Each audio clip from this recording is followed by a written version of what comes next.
Hello students. Last class में अपन ने homework के लिए आपको 2 क्वेश्चन दिए थे और जो पहला क्वेश्चन है वो कुछ इस तरीके से है। हमारे पास 4 प्रैक्टिकल दे रखे हैं और चारों प्रैक्टिकल में अलग-अलग ए नोट की सांद्रता दे रखी है, आपके पास बी नोट की दे रखी है और उसकी दर या वेग दे रखा है। आपको ज्ञात क्या करना था? दर नियम ज्ञात करना था। देखो सीधी-सी बात है, दर नियम ज्ञात करने का मतलब क्या हुआ कि आपको क्या चाहिए? ए के सापेक्ष कोटि पता होना चाहिए और बी के सापेक्ष कोटि पता होना चाहिए। अगर ए के सापेक्ष कोटि पता होगी और बी के सापेक्ष कोटि पता होगी तो हम आसानी से दर नियम लिख सकते हैं। तो अगर आपके सामने ऐसा कभी भी क्वेश्चन आए तो हम क्या करेंगे? सबसे पहले आप ये देखो कि हमारे पास इन चारों प्रैक्टिकल के अंदर एक बात ध्यान से सुनना, अगर आपको ए के लिए कोटि ज्ञात करनी है, किसके लिए? ए के लिए। तो अगर आप ए के लिए कोटि ज्ञात करोगे तो आप बी की कोई 2 सांद्रता ऐसी देखो जो क्या हो आपस में समान हो। मैंने कहा अगर आपको ए के लिए कोटि ज्ञात करनी है तो बी की 2 समान सांद्रता, एक तो एक प्रैक्टिकल नंबर 1 में और एक किसमें है? 3 में है और एक 2 में या फिर 4 में है। तो मैं कहूँ कि अगर आपको ए के लिए कोटि ज्ञात करनी है तो आपको बी की 2 समान सांद्रता लेनी पड़ेंगी ताकि आपस में कैंसिल हो जाए और हमारे पास किसका मान आ जाए? ए के लिए कोटि का। तो ए के लिए कोटि ज्ञात करने के लिए आप या तो प्रैक्टिकल नंबर 1 और 3 ले सकते हैं या फिर प्रैक्टिकल नंबर 2 और 4 ले सकते हैं। तो हमने ले लिया प्रैक्टिकल नंबर 1 और कौन सा ले लिया? Practical number 3। सुनना आप ध्यान से पहले। अगर मैं कहूं कि आपको किसके लिए ज्ञात करनी है कोटि? बी के लिए कोटि ज्ञात करनी है। किसके लिए? बी के लिए। अगर आप बी के लिए कोटि ज्ञात करना चाहेंगे तो किसकी समांतरताएं समान रखनी पड़ेंगी? ए की। और ए की 2 समान सांद्रताएं प्रैक्टिकल नंबर 1 और 4 में है या फिर प्रैक्टिकल नंबर 2 और 3 में है। तो मैंने कहा कि अगर आप ए की सांद्रता समान देखोगे तो हमारे पास 1 और 3 4 ले सकते हो या फिर 2 और 3 ले सकते हो। तो हमने क्या ले लिया? 1 और 4 ले लिया। तो बी की कोटि ज्ञात करने के लिए क्या ले लिया अपन ने? 1 और 4 ले लिया। ठीक है। अब ये 1 और 4 लेने का मतलब क्या हुआ? देखो अगर आपको ए के लिए कोटि ज्ञात करनी है तो हमें 2 समीकरण बनाने हैं। एक समीकरण बनेगा वो प्रैक्टिकल नंबर 1 के डाटा से और दूसरा बनेगा वो प्रैक्टिकल नंबर 3 के डाटा से। उसके बाद अगर आपको बी के लिए ज्ञात करनी है तो आपके पास 2 समीकरण बनेंगे, वही एक तो बनेगा कौन से? प्रैक्टिकल नंबर 1 के डाटा से और दूसरा बनेगा प्रैक्टिकल नंबर 4 के डाटा से। तो हम शुरुआत करते हैं। हमने कहा कि सबसे पहले हम ज्ञात करते हैं कोटि किसके लिए? ए के लिए। और ए के लिए कोटि ज्ञात करने के लिए समीकरण कौन सा लेंगे? सॉरी प्रैक्टिकल कौन सा लेंगे? 1 और 3, क्योंकि ए के लिए कोटि ज्ञात करनी है मतलब बी की 2 सांद्रताएं क्या होनी चाहिए? समान होनी चाहिए। तो प्रैक्टिकल नंबर 1 से क्या बनेगा हमारे पास समीकरण? हम जानते हैं ना दर नियम क्या होता है? दर नियम क्या होता है हमारे पास? R इज इक्वल टू के। ए की सांद्रता की घात कितनी है? भाई ए के लिए कोटि कितनी है? नहीं पता। और नहीं पता तो क्या मान लोगे आप? x मान लोगे। मैंने कहा कि अगर आपकी बात की जाए बी के लिए तो बी के लिए कोटि कितनी है? नहीं पता। क्या मान लोगे? y मान लोगे। तो हमें यहाँ पे x और y के मान ज्ञात करने हैं। ठीक है। तो समीकरण नंबर 1 बनाएंगे हम प्रैक्टिकल नंबर 1 से। तो प्रैक्टिकल नंबर के डाटा के अंदर r का मान कितना है? 0.10 इक्वल टू के का मान हमें पता नहीं है। ए की सांद्रता कितनी है हमारे पास? 0.012 और इसकी कोटि कितनी है? नहीं पता। कितना मान रहे हैं अपन? x। बी की सांद्रता कितनी है? 0.035 और कोटि कितनी इसकी? नहीं पता। कितनी मान रहे हैं अपन? y। ये समीकरण नंबर हमारे पास कौन सा हो गया? 1 हो गया। उसके बाद प्रैक्टिकल नंबर 3 में चलो। तो प्रैक्टिकल नंबर 3 के अंदर कितना है r का मान? 0.10। तो 0.10 इक्वल टू क्या आ जाएगा? k। अब इस प्रैक्टिकल के अंदर ए की सांद्रता कितनी है? 0.024 और पावर में कोटि हमें इसका पता नहीं है। अगर बी की कंसेंट्रेशन की बात की जाए तो 0.035 और कोटि कितनी इसकी? नहीं पता। कितनी मान रहे अपन? y मान रहे हैं। तो हमारे पास 2 समीकरण बन गए। कितने आ गए? 2 समीकरण। करना क्या है? 2 समीकरण बनाने हैं और एक में दूसरे का भाग लगा दो, हमारे पास किसी एक के लिए कोटि का मान आ जाएगा। मैंने कहा अपन ऐसा करते हैं, समीकरण 2 में भाग लगा देते हैं। किसका? समीकरण 1 का। तो समीकरण 2 में अगर 1 का भाग लगाएंगे तो कुछ इस तरीके से लिखूंगा मैं, 0.10 डिवाइड बाई समीकरण 1 कितना है? 0.10 इक्वल टू समीकरण 2 में कौन है यहाँ पे? के। यहाँ कितना आ जाएगा? 0.024 की पावर x, यहाँ आ जाएगा 0.03 की पावर y। ये समीकरण नंबर 2। और नीचे डिवाइड करते हैं समीकरण नंबर 1 से, क्या आ जाएगा? के 0.012 की पावर x और 0.035 की पावर y। सॉल्व कर दो। ये आपस में क्या हो जाएंगे? कैंसिल। के से कौन जाएगा? के जाएगा। अब देखो 0.035 की पावर y और 0.035 की पावर y आपस में क्या हो जाएंगे? कैंसिल हो जाएंगे। और यहां हमारे पास कितना बचेगा? 1 बचेगा और इस साइड में क्या बचेगा देखो, अगर आप इसको क्या करते हैं डिवाइड करते हैं, ये आप पावर में क्या हमारे पास x है, अगर अपन डिवाइड करेंगे तो 12 दूनी कितना हो जाएगा 24, तो ऊपर कितना आ गया 2। लेकिन देखो यहाँ जब दोनों की पावर की बात करें, दोनों की पावर कितना है x है, और x क्या हमारे पास a के सापेक्ष कोटि है, तो क्या लगा देंगे यहाँ पे 2 की पावर हमने क्या लगा दी x। अब सबसे बड़ी प्रॉब्लम आपके सामने ये आई होगी कि यहाँ पे x की वैल्यू कितनी है, तो हमने क्या लिखा यहाँ पे 1 इक्वल टू 2 की पावर x। अब देखो यहाँ पे x की वैल्यू कितनी हो कि यहाँ पे 1 आ जाए, यहाँ पर x की वैल्यू कितनी हो यहाँ पे क्या आ जाए 1 आ जाए। तो मैंने कहा कि अगर मैं ये कहूं कि x की वैल्यू हमारे पास 0 है, अगर यहाँ पे x की वैल्यू कितनी है 0, तो अगर मैं कहूंगा कि 2 की पावर अगर आप 0 लगाओगे तो वैल्यू कितनी आ जाएगी हमारे पास 1 आ जाएगी। मतलब किसी की भी पावर अगर आप 0 लगाते हो तो उसकी वैल्यू हमेशा के लिए क्या रहती है 1 रहती है। इसका मतलब यहाँ जो x की वैल्यू है वो कितनी होगी हमारे पास 0 होगी, और x की वैल्यू 0 होने का मतलब क्या हो जाएगा हमारे पास x की वैल्यू 0 है, इसका मतलब a के सापेक्ष कोटि कितनी हो जाएगी, भी हमने x क्या माना था a के सापेक्ष कोटि थी, तो a के सापेक्ष कोटि का मान कितना हो जाएगा 0 हो जाएगा। आपके सामने सबसे बड़ी प्रॉब्लम क्या आई होगी, ये आई होगी कुछ लोगों ने लिखा होगा कि x की इक्वल टू क्या हो जाएगा 1/2, लेकिन ये पावर में है भैया, ये इसके मल्टीप्लाई गुणा में नहीं है, कहाँ ये पावर में। तो या तो आप क्या करते इधर वाला दोनों कंपोनेंट सेम होते, यहाँ भी 2 है यहाँ भी 2 की पावर कुछ होता, तो आपस में कैंसिल होके ऊपर वाली इक्वल हो जाते। यहाँ पर क्या है हमारे पास इसकी वैल्यू 1 है, मतलब इस 2 की पावर x का मान आपको कितना आना चाहिए 1 आना चाहिए। तो ये 1 कब आएगा जब इसकी पावर कितना होगा 0 होगा, क्योंकि किसी भी की पावर 0 होगा उसका मतलब क्या होता है 1 होता है। तो a के लिए कोटि कितनी आ गई हमारे पास 0 आ गई। अब क्या करना है हमें b के लिए याद करनी है, और b के लिए कोटि ज्ञात करने के लिए क्या होना जरूरी है a की 2 समान सांद्रताएं मान लो। तो कौन सा प्रैक्टिकल लेंगे अपन, प्रैक्टिकल नंबर 1 और प्रैक्टिकल नंबर 4। तो प्रैक्टिकल 1 से हमारे पास कौन सा समीकरण बनेगा देखना, प्रैक्टिकल नंबर 1 से क्या हमारे पास 0.10 r की वैल्यू है हमारे पास इक्वल टू k का मान हमें पता नहीं है, a कितना है 0.012 की पावर x और b कितना है 0.035 की पावर y। ये समीकरण हमारे पास हो गया 3 नंबर, मान लेते हैं कितना हो गया 3 नंबर। अब मैंने कहा कि हमारे पास कौन सा प्रैक्टिकल लेना है 4 नंबर, तो 4 नंबर के अकॉर्डिंग डाटा कितने हैं 0.80 इक्वल टू k, ए की कंसेंट्रेशन 4 के प्रैक्टिकल में कितना है 0.012 की पावर x, उसके अलावा बी की कितनी है 0.070 की पावर y, और प्रैक्टिकल नंबर कौन सा हो गया 4। वापिस से क्या करना है आपको, वही प्रैक्टिकल में क्या करना है दूसरे एक में दूसरे का भाग लगा देना है। तो मैंने कहा समीकरण 4 को आप डिवाइड कर दोगे किससे समीकरण 3 से, तो समीकरण 4 को अगर आप 3 से डिवाइड करोगे तो डाटा हमारे पास कुछ इस तरीके से होगा। ये हमारे पास कौन है समीकरण नंबर 4, क्या लिखूंगा यहाँ पे 0.80 डिवाइड बाय 0.10 इक्वल टू, यहाँ क्या हो जाएगा k ऐसे k कैंसिल आउट हो जाएगा और ये वाली वैल्यू क्या हो जाएंगी आपस में कैंसिल हो जाएंगी, बचेगा क्या हमारे पास ऊपर 4 वाला समीकरण ऊपर है तो क्या ले लेंगे यहाँ पे अपन 0.070 और डिवाइड में जाएगा 0.035 की पावर कितना आ जाएगा y आ जाएगा, कितना आ जाएगा y। अगर हम इसको सोल्व करेंगे तो ये आपस में कैंसिल हो जाएगा, कितना बचा यहाँ पे 8 बचा, और यहाँ कितना बचा 35 दूनी 70, 2 की पावर कितना आ गया y। अब देखो यहाँ पे हमारे पास क्या सीन है, मैंने कहा कि अगर हमारे पास यहाँ पे y की वैल्यू कितनी रखे कि इसकी वैल्यू कितनी आ जाए 8 आ जाए, तो मैंने कहा कि y की वैल्यू अगर आप 0 रखोगे तो y की वैल्यू 0 रखोगे तो इसकी वैल्यू कितनी आ जाएगी 1 आ जाएगी इसकी वैल्यू, तो लेकिन हमारे पास कितना आ रहा है यहाँ पे 8 आ रहा है।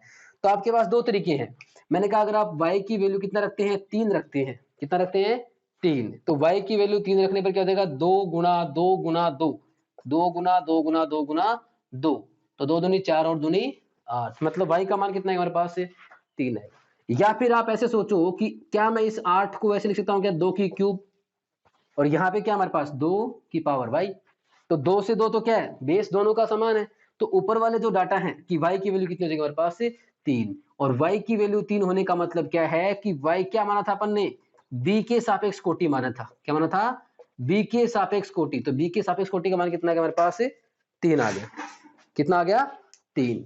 तो हमें a की कोटि मिल चुकी है, हमें b की कोटि मिल चुकी है, हमें ज्ञात क्या करना था दर नियम ज्ञात करना था, क्या करना था दर नियम। तो देखो दर नियम के अंदर x का मान कितना आ गया हमारे पास 0 हो गया, भी a के सापेक्ष कोटि 0 है और b के सापेक्ष कोटि कितनी है 3, तो ये हमारे पास क्या आ जाएगा इसका दर समीकरण या दर नियम आ जाएगा r is equal to k, a की पावर 0 और b की पावर कितना आ गया 3।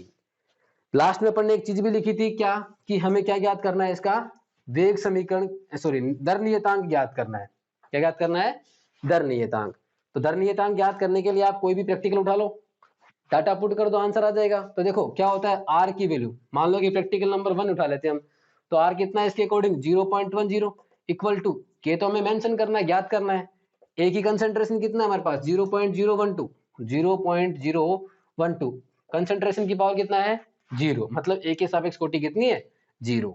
बी की सांद्रता कितनी है हमारे पास 0.035 की पावर कितना आएगा यहाँ पे 3 आ जाएगा, क्योंकि बी की सापेक्ष कोटि कितनी है 3 है। अगर इसको हम सोल्व करेंगे तो इसकी वैल्यू कितनी आ जाएगी 1 के इक्वल, किसी की पावर 0 लगा तो कितना आएगा 1 आएगा, तो के का आंसर कितना जाएगा हमारे पास K is equal to 0.10 divide by कितना जाएगा 0.035 इंटू 0.035 इंटू 0.035। ठीक है, तो यहां से हम क्या निकाल लेंगे, के की वैल्यू फाइंड आउट कर लेंगे। तो यहां से आप इसको फाइंड आउट कर लेना आंसर। और एक बात और बताना, यहाँ पे जो आपके पास के की वैल्यू आएगी, वो वैल्यू के लिए हमें क्या लिखना पड़ेगा, साथ में इसकी यूनिट या इकाई लिखनी पड़ेगी। और इकाई लिखने के लिए देखो यहाँ पे कोटि का मान कितना है अभिक्रिया के लिए 3 है, कितना है 3, तो इकाई क्या हो जाएगी, हम लिखते हैं मोल की पावर 1 माइनस एन, और लीटर की पावर कितना होता है n माइनस 1, और क्या होता है सेकेंड इनवर्स होता है। तो यहाँ पे n की वैल्यू कितना पुट कर दोगे 3 पुट कर दो, क्योंकि कोटि का मान कितना है 3, तो कितना आ जाएगा मोल इनवर्स 2 लीटर 3 माइनस 1 कितना 2, और ये कितना हो जाएगा हमारे पास सेकेंड इनवर्स। और ये इसको आप क्या कर लेंगे, आप क्या कर लेंगे कैलकुलेट कर लेंगे। तो ये तो थे हमारे पास पहला क्वेश्चन। अब बात करते हैं नेक्स्ट क्वेश्चन। तो अब बात करते हैं अपन नेक्स्ट क्वेश्चन की। हमारे पास नेक्स्ट क्वेश्चन में क्या दे रखा है, ए और बी आपस में उत्पाद में जा रहे हैं, और अभिक्रिया को दे रखा है कि 2 गुनी हो जाती है जब आप क्या करते हैं बी की सांद्रता को दुगुना करते हैं। मतलब क्या कह रहा है कि अगर आपने क्या किया, बी की सांद्रता को दुगुना किया, दोगुना करना मतलब क्या कह रहा है कि अगर आप बी को दोगुना कर रहे हैं तो आर, या जो हमारे पास दर है अभिक्रिया की, या जो अभिक्रिया का वेग है, वो भी कितने से बढ़ जाता है, दोगुना से बढ़ जाता है। ध्यान से सुनना, ये कह रहा है कि आपने अगर बी की सांद्रता को दोगुना किया तो भी अभिक्रिया का वेग दोगुना बढ़ जाता है, और अगर आप ए और बी दोनों की सांद्रता दोगुनी करते हैं तो अभिक्रिया का वेग कितना बढ़ जाता है 8 गुना बढ़ जाता है। तो हमें करना क्या है, वही समीकरण बनाने हैं। सबसे पहले देखो कि मैंने कहा कि अगर आप इसके लिए क्या लिखोगे, वेग नियम लिखोगे, तो कुछ इस तरीके से लिखोगे आर इज इक्वल टू के, ए की कंसेंट्रेशन और ये बी की कंसेंट्रेशन। ए के सापेक्ष कोटि हमें पता नहीं है, क्या मानेंगे अपन x मानेंगे, बी के सापेक्ष भी नहीं पता, क्या मान लेंगे अपन y मान लेंगे। अब ये कह रहा है कि जब आपने बी की सांद्रता को दुगुनी किया है तो अभिक्रिया का वेग कितना गुना बढ़ रहा है, 2 गुना बढ़ रहा है। लेकिन अगर आपने 2 गुना नहीं किया था तो R1 लिख दूं मैं यहाँ पे, भाई पहले जो प्रारंभिक सांद्रता थी तो यहाँ पे R1 इसका अभिक्रिया का वेग था, और फिर क्या कर रही है, इसने अभिक्रिया को कितना गुना कर दिया, बी को 2 गुना कर दिया, कितना कर दिया 2 गुना। तो अगर आप बी की सांद्रता को 2 गुना करेंगे तो क्या हो जाएगा R2 इज इक्वल टू के, और ए की कंसेंट्रेशन और ये बी की कंसेंट्रेशन। देखना एक बार वापिस से, इसको हम कुछ इस तरीके से करते हैं। मैंने कहा कि यहाँ पे आप बी की सांद्रता दोगुनी कर रहे हैं तो R समानुपाती क्या होगा, अभिकारकों की सांद्रता होती है। तो जिसकी चर्चा करें आप उसको ले लो, यहाँ पे चर्चा कर रहा है बी की, तो बी की सांद्रता अगर आप 2 गुनी कर रहे हैं तो अभिक्रिया का वेग दुगुना हो रहा है, इसका मतलब आपकी पास चर्चा बी की हो रही है, तो आप अभिक्रिया के वेग के अंदर किसको लोगे, बी को लोगे। तो आर समानुपाती क्या हो गया, बी अभिकारक हो गया। अब इसके सापेक्ष कोटि में क्या मान लेता हूँ, एक्स मान लेता हूँ, क्या मान लेते हैं अपन, एक्स मान लेते हैं। तो जब आपने अभिक्रिया के वेग को दुगुना किया तो कितना गया 2 गुना, तो ये सॉरी बी की सांद्रता कितनी किया आपने 2 गुना, तो बी की सांद्रता 2 गुनी करने पर अभिक्रिया का वेग कितना बढ़ गया, 2 गुना बढ़ गया, कितना बढ़ गया 2 गुना बढ़ गया। तो 2 गुना बढ़ने का मतलब क्या हो गया हमारे पास, यहां मैं लिख देता हूं R1 और ये क्या लिख दिया मैंने यहाँ पे R2, इसकी पावर कितना लगा दिया मैंने, वापस x लगा दिया, क्योंकि x क्या मान रहे हैं अपन, b के सापेक्ष कोटि। एक बार समझना आप ध्यान से, मैंने कहा कि आपके पास b की चर्चा कर रहा है तो आप क्या ले लो, अभिक्रिया के वेग के अंदर b ले लो। तो b की सांद्रता आपने 2 गुनी की, तो देखो b का कितना कर दिया आपने 2 गुना कर दिया, तो अभिक्रिया का वेग कितना गुना हो गया 2 गुना हो गया। और 2 गुना होने का मतलब क्या हुआ, मैंने मान लिया यहाँ पे कितना हो गया R2 हो गया, कितना हो गया R2। तो यहां से क्या आएगा हमारे पास R1 बराबर, जब भी कोई समानुपाती जाएगा तो क्या छोड़ के जाएगा, समानुपाती नियतांक या वेग नियतांक। तो क्या लिख दूं यहाँ पे मैं, के लिख देता हूँ, और यहाँ पे क्या हो जाएगा b की पावर x। यहां से क्या होगा R2 इज इक्वल टू कितना हो जाएगा, समानुपाती नियतांक के आ जाएगा और ये हो जाएगा 2b की पावर कितना है हमारे पास x आ जाएगा। अब देखो क्या कह रहा है कि अभिक्रिया का वेग कितना गुना हो गया था, 2 गुना हो गया था। तो अभिक्रिया का वेग 2 गुना होने का मतलब क्या हो गया कि R2 जो है क्या हो गया, अभिक्रिया वेग कितना हो रहा है 2 गुना, और 2 गुना होने का मतलब क्या है कि R2 मतलब दुगुनी सांद्रता करने पर अभिक्रिया का वेग कितना गुना है, पहले का 2 गुना हो रहा है। तो R2 की वैल्यू कितनी है 2R1। तो ये हमारे पास समीकरण नंबर 1 है, ये हमारे पास समीकरण नंबर 2 है। क्या कर दो, समीकरण 2 को डिवाइड कर दो समीकरण 1 से, ठीक है। समीकरण 2 को डिवाइड करोगे तो कितना हमारे पास समीकरण 2 में R2 डिवाइड बाई समीकरण 1 कितना है R1। आगे लिखेंगे तो क्या है हमारे पास के 2b की पावर कंसंट्रेशन में कितना है x है, और यहाँ पे कितना है के b की कंसंट्रेशन में पावर कितना है x है। k से k क्या हो जाएगा, कैंसिल आउट। R2 की वैल्यू कितनी पता है हमें 2R1, तो 2R1 divide by R1 equal to कितना हो जाएगा हमारे पास, देखो b और ये b, तो b की कंसंट्रेशन से b की कंसंट्रेशन क्या हो जाएगी, कैंसिल आउट हो जाएगी। और यहाँ जो हमारे पास पावर में है वो कहाँ जाएगा, 2 की पावर में आ जाएगा, कितना 2 की पावर में x आ जाएगा। तो यहां से R1 से R1 क्या हो जाएगा, कैंसिल आउट। तो यहां हमारे पास क्या निकल के आया है कि कुछ इस तरीके से निकल के आया है कि 2 इक्वल टू 2 की पावर कितना x का मान कितना रखें कि इसकी वैल्यू कितनी आ जाए 2 आ जाए। तो यहाँ x की वैल्यू कितनी आ जाएगी हमारे पास 1 हो जाएगी। x की वैल्यू अगर आप 1 पुट करोगे तो देखो 2 की पावर 1 कितना हो जाएगा 2 आएगा। और x क्या माना था हमने, बताओ देखिए क्या माना था, क्या माना था b के सापेक्ष कोटि माना था। तो x क्या था हमारे पास b के सापेक्ष कोटि, और b के सापेक्ष कोटि कितनी आ रही है हमारे पास 1 आ रही है। कितनी आ रही है 1। तो सबसे पहले आपने क्या किया, पहला वेग समीकरण लिखा, फिर अभिक्रिया की दर दोगुनी होने पर वेग समीकरण लिखा, और दोनों समीकरण बना के आपने क्या कर दिया, एक दूसरे में भाग लगा दिया। अब b की सापेक्ष कोटि में पता चल गई है। अब क्या कर रहा है ये कि अगर आप a और b दोनों को दोगुना करते हैं तो वेग नियम तो क्या होगा, मतलब क्या कर रहा है कि a और b दोनों को दोगुना करते हैं तो अभिक्रिया का वेग कितने गुना से बढ़ रहा है 8 गुना से बढ़ रहा है। करना क्या है, आपको वापिस वही काम करना है। मैं इसको मिटा देता हूं, एक बार रब कर देता हूं।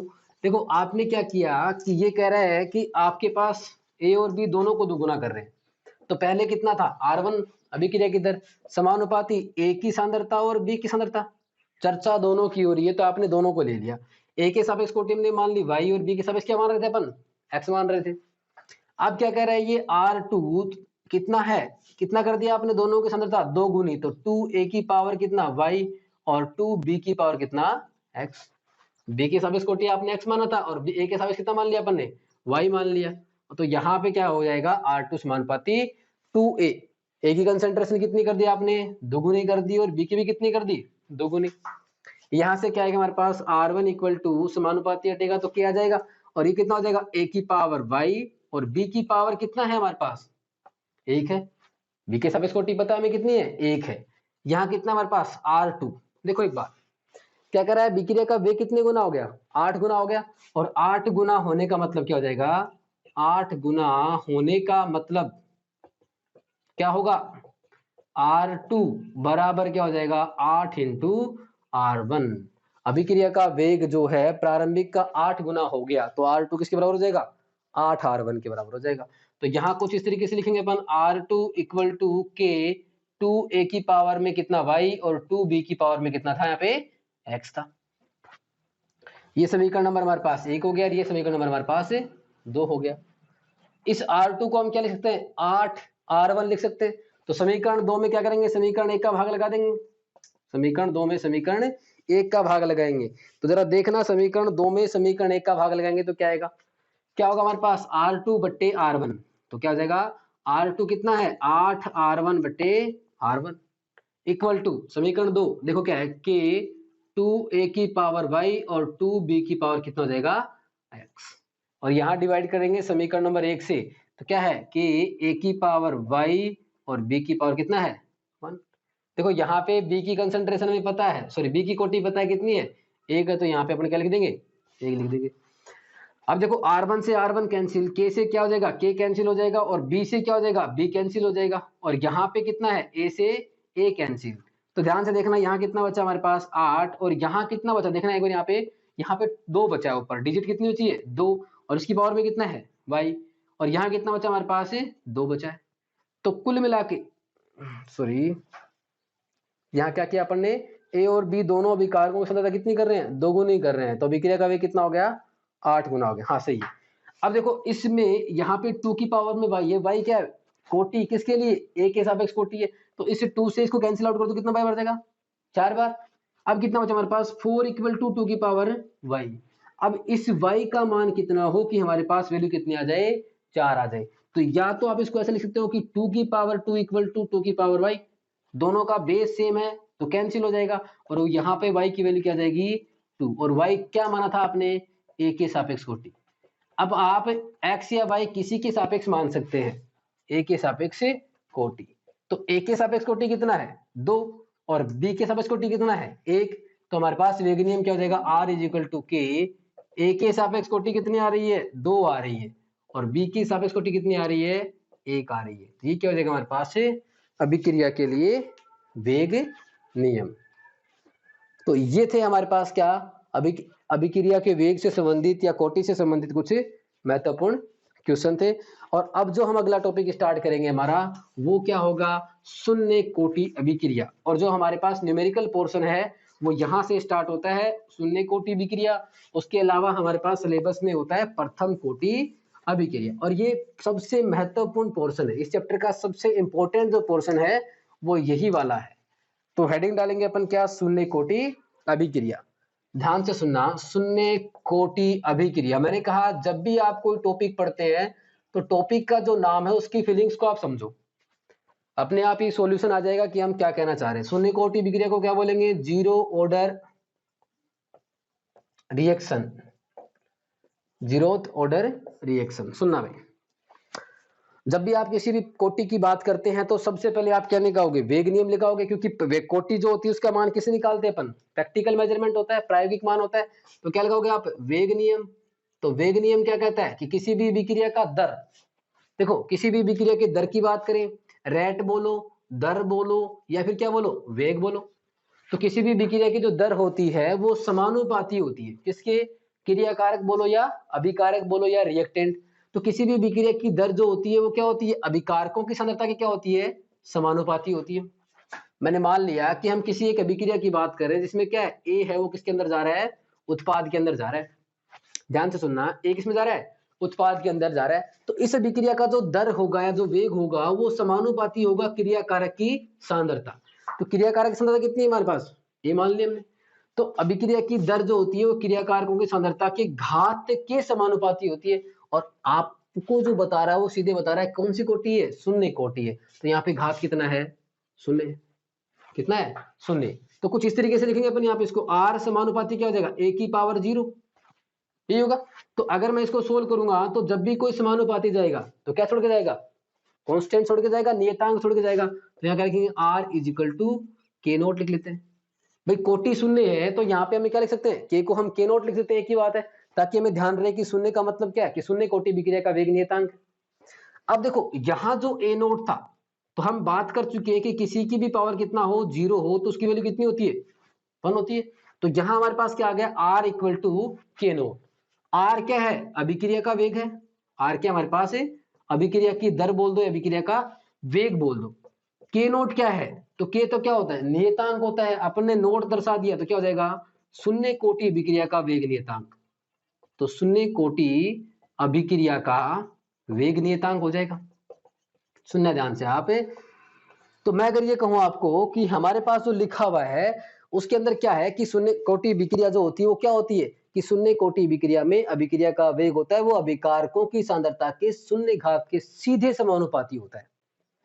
अगर आपको लैंग्वेज की बात करेगा तो हम क्या कहेंगे कि शून्य कोटि अभिक्रिया क्या होती है, वह अभिक्रिया जिसमें किसी रासायनिक अभिक्रिया का वेग, देखो मैं इसको थोड़ा सा आसान कर देता हूं आपके पास, वह अभिक्रिया जिसमें किसी रासायनिक अभिक्रिया का वेग अभिकारकों की सांद्रता के शून्य घात के सीधे समानुपाती होता है, वह क्या होती है हमारे पास, शून्य कोटि अभिक्रिया। वापस से रिवाइज कर देता हूं मैं, शून्य कोटि अभिक्रिया क्या होगी, वह रासायनिक अभिक्रिया जिसमें किसी रासायनिक अभिक्रिया का वेग अभिकारकों की सांद्रता के शून्य घात के सीधे समानुपाती होता है, क्या होती है हमारे पास, शून्य कोटि अभिक्रिया होती है। अच्छा, शून्य कोटि विक्रिया में आपने यहाँ जब समानुपाती हटाया तो क्या आ गया हमारे पास, नियतांक आ गया। इसकी पावर का शून्य का मतलब कितना होता है, 1 होता है। मतलब अभिक्रिया का जो वेग होगा वो किसके बराबर होगा, वेग नियतांक के बराबर होगा। किसके बराबर होगा, वेग नियतांक के बराबर। तो मैं अगर आपको ये पूछूं, मेरा प्रश्न आपसे ये है, अगर आपको ये समझ में आ गया तो मेरा प्रश्न आपसे ये है कि क्या शून्य कोटि विक्रिया का वेग क्रिया कारकों की सांद्रता पर निर्भर करता है या नहीं करता।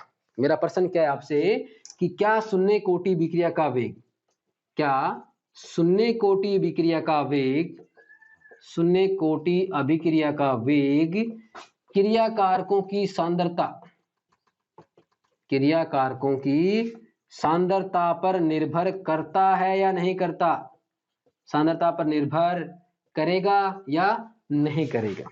तो देखो, अभिक्रिया का वेग जो आ रहा है हमारे पास वो केवल और केवल किस पे निर्भर कर रहा है, वेग नियतांक पे निर्भर कर रहा है। और इसमें कहीं भी सांद्रता वाला पद नहीं आ रहा।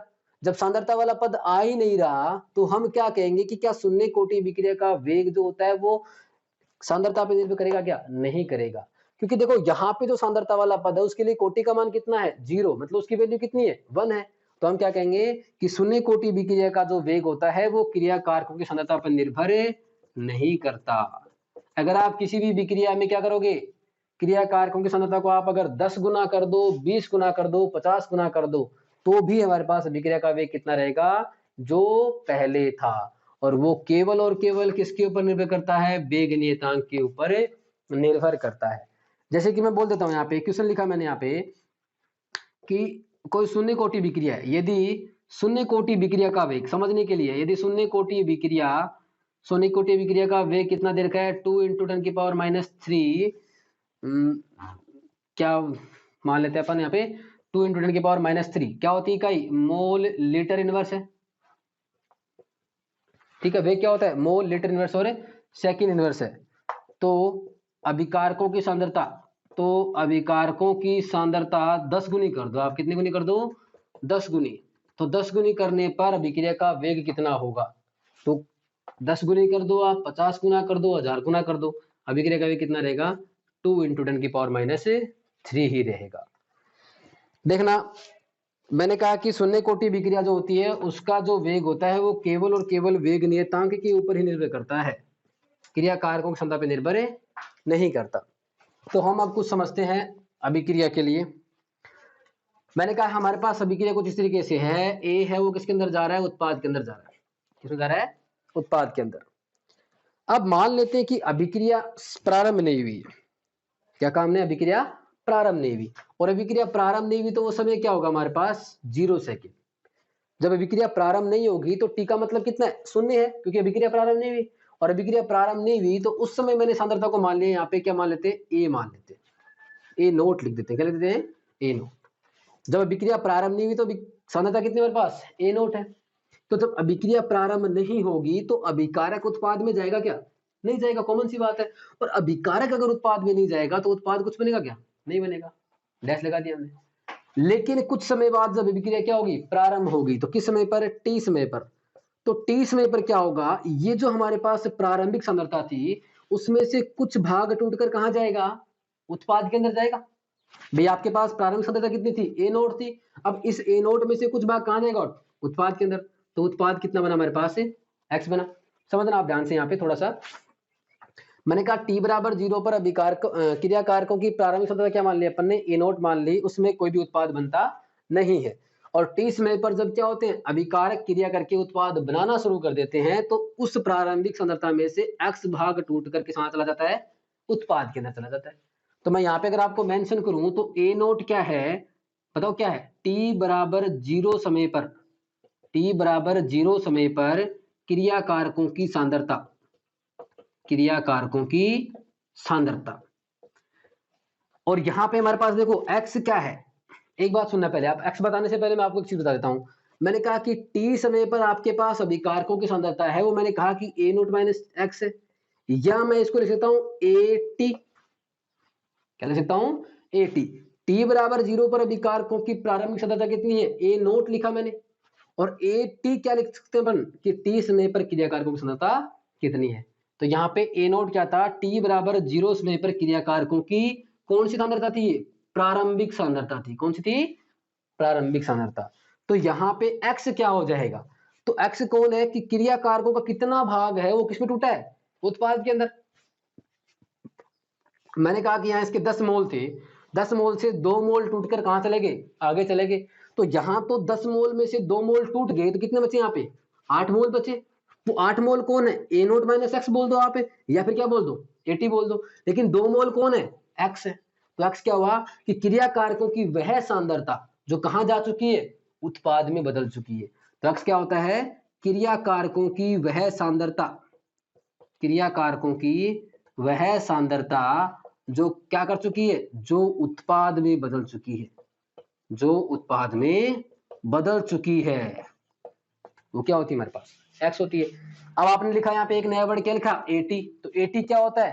टी समय पर क्रिया कारकों की सांद्रता। एटी क्या होता है? टी समय पर क्रिया कारकों की सांद्रता। बात समझ में आ गई ना? तो ये क्या है हमारे पास? शून्य कोटि जो विक्रिया होती है उसमें आपने क्या लिखा कि अभिक्रिया का वेग होता है वो अभिकारकों की सांद्रता के शून्य घात के समानुपाती होता है, और किसी की भी घात अगर आप शून्य लगाओगे उसका मान कितना होता है? 1 होता है। तो आप क्या लिखोगे? r समानुपाती 1 की पावर शून्य। यहाँ पे इसका मान 1 होगा तो r इक्वल टू क्या हो जाएगा? k note. मतलब शून्य कोटि विक्रिया का वेग होता है वो केवल और केवल वेग नियतांक के ऊपर निर्भर करता है, किसी भी क्रियाकारक की सांद्रता के ऊपर निर्भर नहीं करता। फिर आपने कहा कि अगर आप किसी विक्रिया की बात कर रहे हैं तो ये विक्रिया कौन सी ले रहे हैं अपन? शून्य कोटि।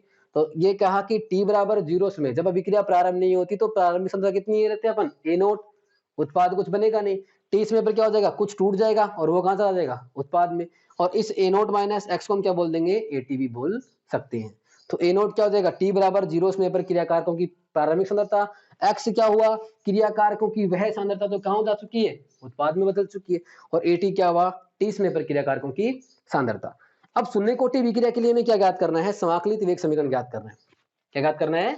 समाकलित वेग समीकरण। तो मैं इसको क्या कर देता हूं? रफ कर देता हूं। सुनना ध्यान से, मैं इसको अगर मिटा देता हूं, ध्यान से देख लेना, एक बार इसको स्क्रीनशॉट ले लेना।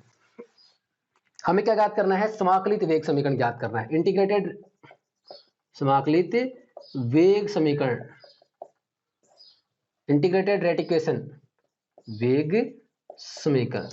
देखना, समाकलित वेग समीकरण का मतलब क्या करेंगे हम? समाकलन करेंगे। क्या करेंगे? समाकलन करेंगे। तो समाकलन कैसे करेंगे? देखना भाई, मेरे पास दो चीजें हैं यहाँ पे। आपने कहा कि r directly proportional to a की पावर, यानी कंसंट्रेशन की पावर कितना है? शून्य। यहां से हमारे पास क्या आया? r बराबर आ गया हमारे पास k नोट के बराबर। ये समीकरण हो गया हमारे पास 1 नंबर। हो सकता है ना? अब आपने लिखा क्या था? मैं कुछ यहाँ पे लिख देता हूँ, देखना भाई, थोड़ा सा मैं यहाँ पे लिख देता हूँ। आपने लिखा क्या था? कुछ ऐसा लिखा था कि r equal to, sorry, a जा रहा था किसके अंदर? हमारे पास उत्पाद के अंदर जा रहा था। ये हमारे पास विक्रिया थी। तो मैंने कहा कि एक समीकरण तो हमारे पास ये हो गया। इस r को मैं अगर लिखूं वेग समीकरण के हिसाब से, तो अभिक्रिया वेग समीकरण क्या कहता है? r इज इक्वल टू क्या हो जाएगा? Minus D A upon D T. भाई r इक्वल टू, माइनस का मतलब क्या है कि जो क्रियाकारक a है उसकी सांद्रता क्या हो रही है? समय के साथ घट रही है। da क्या हो गया? a की सांद्रता, और t का मतलब क्या हो गया? समय के साथ घट रही है। तो ये समीकरण कौन सा हो गया हमारे पास? 2 नंबर हो गया। या फिर आप डायरेक्ट कर सकते हैं कि r की वैल्यू यहाँ पुट कर सकते हैं, minus D A upon D T भी मेंशन कर सकते हैं। समझ में आ रहा है ना? भाई आपने क्या कहा कि ये विक्रिया A है, उसके अंदर क्या बन रहा है? उत्पाद बन रहा है। आपने थोड़ी देर पहले पढ़ा था कि t बराबर 0 पर इसकी सांद्रता A नोट थी, ये कुछ बना नहीं था। t समय पर ये कितना था? AT था, और ये क्या बन गया था? x बन गया था। या इसको अपने क्या लिखा था? A नोट में से कितना चला गया था? x। ये चर्चा की ना? समाकलित वेग समीकरण निकालने के लिए क्या कह रहे हैं कि विक्रिया का वेग होगा वो विकारकों की प्रारंभिक सांद्रता के समानुपाती होता है। यहां से जब इक्वेशन आएगी क्या होगी? r equal to k nought आएगा। ये हमने समीकरण फर्स्ट मान लिया। इस r को हम क्या लिख सकते हैं? Minus D A upon D T, minus D A upon D T, ये मैंने दूसरा समीकरण मान लिया। इन दोनों समीकरण से क्या होगा? समीकरण 1 और 2 से अगर अपन क्या करेंगे, इनको सोल्व करेंगे, तो समीकरण 1 और 2 से हमारे पास क्या निकल के आएगा? देखना एक बार, क्या निकल के आएगा हमारे पास? मैं लिखूंगा यहाँ पे क्या? Minus D A upon D T equal to क्या आ जाएगा हमारे पास? के नोट हो जाएगा। या फिर आप इसको r को सीधा यहां लिख सकते हैं और ये के नोट आ गया। ठीक है। अब देखो, आप जब किसी भी विक्रिया का वेग लिखते हैं, आपने जब शुरुआत में पढ़ा था विक्रिया का वेग, तो विक्रिया के वेग होता है औसत वेग, दूसरा होता है तात्क्षणिक वेग। जब हम बात करते हैं केमिकल काइनेटिक्स के अंदर, रासायनिक बल गतिकी के अंदर, तो हम सामान्यतः कौन सा वेग काम में लेते हैं? तात्क्षणिक वेग काम में लेते हैं। कौन सा वेग काम में लेते हैं? तात्क्षणिक। और अभिक्रिया का वेग कभी भी क्या नहीं होता? ऋणात्मक ही नहीं होता। अभिक्रिया का वेग हमेशा क्या होता है? धनात्मक होता है। तो इस माइनस dA/dt को मैं x के सापेक्ष या फिर तात्क्षणिक वेग के रूप में कुछ ऐसा लिख सकता हूं क्या, कि dA माइनस dt को मैंने क्या लिख दिया यहाँ पे? dx/dt लिख दिया। क्या लिख दिया मैंने? dA/dt। और इस सॉरी dx/dt, और dx/dt को क्या जाएगा हमारे पास से? k0। ठीक है, अब इसको मैं क्या लिखूंगा? देखो आपको क्या करना है, इसका समाकलन करना है। क्या करना है इसका? समाकलन। और समाकलन करने के लिए क्या करूंगा मैं यहाँ पे, इस dx वाले को तो एक साइड कर लेते हैं और dt वाले पोर्शन को एक साइड। मतलब क्या लिखता हूं इसको? dx equal to k0 into क्या हो गया हमारे पास? dt। क्या करेंगे? समाकलन। तो समाकलन करने पर समाकलन करोगे तो क्या है हमारे पास? इस dx का समाकलन, ये उस साइन होता है किसका? समाकलन का। इसका भी साइन क्या हो जाएगा यहाँ पे? समाकलन का ये वाला हो जाएगा। ये तो साइन होता है किसका? होता है समाकलन का। होता है किसका? होता है समाकलन। अब जब भी समाकलन करते हैं तो dx का जो समाकलन आता है उसकी वैल्यू कितनी आती है हमारे पास? x। अगर आपको कोई ये पूछे कि dx की समाकलन का वैल्यू कितना होता है, हम कितना बताते हैं? x। जो मैथ वाले होते हैं उनको आसानी से पता होता है कि dx का इंटीग्रेशन होता है कितना होता है? x होता है। इक्वल टू यहाँ k नोट तो क्या है? नियतांक है। कौन सा नियतांक है? यहाँ नहीं लिखा। k नोट क्या हमारे पास? शून्य कोटि विकिरण का वेग नियतांक है, तो उसका मान तो क्या रहना है? वैसे नियत रहना है। तो यहाँ पे k नोट क्या जाएगा हमारे पास? बाहर आ जाएगा। और अंदर कौन बचेगा? dt। और dt का समाकलन क्या हो जाएगा हमारे पास? t होता है। क्या हो जाएगा? t। सुनना ध्यान से, हमारे पास dx का समाकलन x आ गया, k नोट नियतांक अपन ने बाहर निकाल लिया, और t का समाकलन क्या हो जाएगा? t। जब भी समाकलन करते हैं तो क्या आता है? समाकलन स्थिरांक आता है। क्या आता है? समाकलन स्थिरांक। तो यहाँ पे हमारे पास इक्वेशन बन गई कुछ इस तरीके से, ये वाली। ये समीकरण कौन सा बन गया हमारे पास? 1 नंबर। अब ये 1 नंबर समीकरण है, उसमें हमें x पता है। क्या होता है? क्रिया कारकों की वह सांद्रता जो उत्पाद में बदल चुकी है। यहाँ k नोट पता है। क्या होता है? शून्य कोटि विक्रिया का वेग नियतांक होता है। यहाँ t होता है, क्या होता है? समय होता है। और c क्या होता है यहाँ पे? समाकलन स्थिरांक होता है। c क्या होता है यहाँ पे? समाकलन स्थिरांक होता है। समाकलन स्थिरांक। लेकिन समाकलन स्थिरांक का मान हमें पता नहीं है, तो हमें क्या करना पड़ेगा? इस समीकरण को पूरा करने के लिए इस समाकलन स्थिरांक का मान पता करना पड़ेगा। और समाकलन स्थिरांक का मान पता करने के लिए हम क्या करते हैं? देखना भाई, यही स्टेप हमें कहाँ फॉलो करनी है? प्रथम कोटि विक्रिया में फॉलो करनी है। तो समाकलन स्थिरांक का मान कैसे याद करेंगे? मैंने कहा कि t बराबर 0 समय पर, याद करो, t बराबर 0 मतलब क्या? विक्रिया प्रारंभ हुई क्या? नहीं। और अभिक्रिया प्रारंभ नहीं होगी तो क्रिया कारक उत्पाद के अंदर नहीं जाएगा। तो t बराबर 0 समय पर x का मान कितना था हमारे पास? 0 होगा। x क्या होता है? क्रिया कारकों की वह सांद्रता जो कहां जा चुकी है? उत्पाद में बदल चुकी है। तो कितना उत्पाद में बदला? 0। क्योंकि t बराबर 0 पे तो विक्रिया प्रारंभ ही नहीं होती है। तो t बराबर 0 पर x बराबर क्या होता है? 0। और ये क्या होगा? समीकरण 1 में रखेंगे। मान क्या होगा? समीकरण 1 में रखने पर। तो समीकरण 1 में अगर आप x की वैल्यू का पुट करोगे, 0 पुट करोगे, तो क्या आएगा? 0 equal to k nought into t की वैल्यू कितनी हमारे पास? 0 प्लस क्या हो जाएगा हमारे पास? है c। और अगर आप इसको सोल्व आउट करते हैं तो 0 को इससे करोगे तो 0 आ जाएगा। मतलब c की वैल्यू कितनी आ गई हमारे पास? 0। और ये c की वैल्यू 0 है, वो कहां पुट कर दोगे आप? समीकरण नंबर 1 में। तो समीकरण 1 में रखेंगे, समीकरण 1 में रखने पर, समीकरण 1 में रखेंगे तो हमारे पास वैल्यू क्या आ जाएगी? x equal to k nought t आ जाएगा। और x equal to k nought t क्या होता है हमारे पास? बताना जरा, कौन सी कोटि की बात कर रहे हैं? शून्य कोटि। तो क्या हो जाएगा? शून्य कोटि अभिक्रिया का समाकलित वेग समीकरण। शून्य कोटि अभिक्रिया का समाकलित वेग समीकरण हो जाएगा। तो ये था हमारे पास क्या? समाकलित वेग समीकरण या integrated rate reaction of rate equation of zero order. तो ये समाकलित वेग समीकरण क्या है? शून्य कोटि अभिक्रिया का। अब थोड़ी सी एक बात सोचना आप, मैं इसको रफ कर रहा हूं। आपको पता है कि ए नोट क्या था? क्रियाकारकों की प्रारंभिक सांद्रता थी। और एटी क्या था हमारे पास? क्रियाकारकों की टी समय पर सांद्रता थी। एक बार थोड़ा सा दिमाग लगाना आप, मैं कुछ यहां पे लिख देता हूं, इसको मिटा देता हूं, है ना? आपको पता है सभी को, ठीक है? देखो, मैंने कुछ ऐसे कहा था कि ए है वो किस में जा रहा है हमारे पास? उत्पाद के अंदर जा रहा था। ए था वो किसके अंदर जा रहा था? उत्पाद के अंदर जा रहा था। तो टी बराबर 0 पे सांद्रता कितनी ले रहे थे अपन? ए नोट। और यहाँ कुछ बना नहीं था। टी समय पर क्या लेते अपन? ए टी ले रहे थे। और यहाँ क्या बन गया था? एक्स बन गया था। इसको AT लिख सकते हैं अपन, या फिर क्या लिख सकते हैं A नॉट माइनस एक्स। अब मैं ये लिख देता हूं, देखो अब इसमें तरीके कई होते हैं। मैंने कहा कि यहाँ पे x क्या था, तो अभिकारकों की वह सांद्रता तो कहां चलेगी, उत्पाद में चलेगी, ये तो है ना भाई। आप इसको A नॉट माइनस एक्स लिख सकते हो, या फिर क्या लिख सकते हैं AT लिख सकते हैं। तो मैं कहता हूं कि यदि अभिकारकों की प्रारंभिक सांद्रता, ध्यान से सुनना इस पॉइंट को, यदि अभिकारकों की प्रारंभिक सांद्रता A नोट हो एवं T समय पर सांद्रता, एवं T समय पर सांद्रता कितनी हो, AT हो, तो क्या होगा, तो समाकलित वेग समीकरण क्या होगा, तो समाकलित वेग समीकरण क्या होगा जरा देखना।